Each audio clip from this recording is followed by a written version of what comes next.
welcome to Watch Symposium. I'm Austin. London, northern London, an area called Golders Green. Well, between January 2019 and December 2020, you might have been like one of those 6 young men who had a Rolex watch to sell. And like those young men, you might have been advertising it on the internet, and you might have gotten a call from Layla Da Silva, who wanted to buy your watch. Maybe she had her eye on a gift for her boyfriend, but whatever the reason, you decide to meet her in a public place. And look, it's a woman, so it's not like you're meeting a pack of guys, so you feel kind of safe.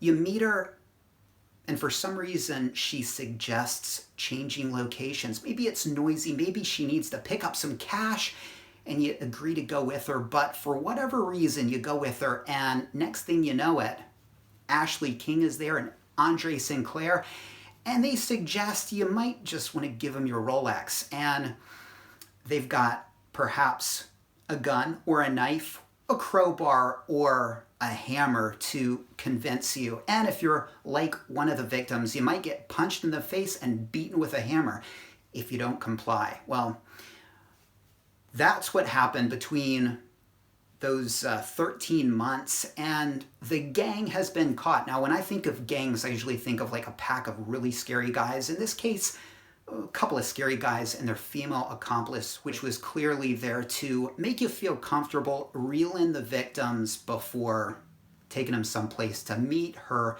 2 accomplices. Well, like I said, they've been caught, so London is at least a little safer.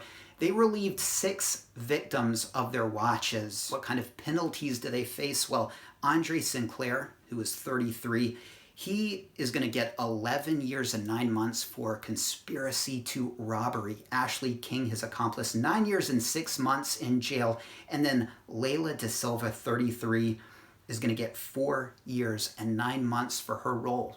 All right, so some takeaways from this.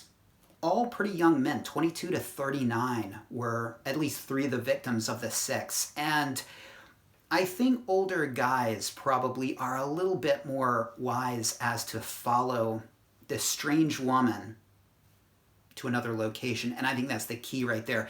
Don't switch locations. That's the key mistake right there.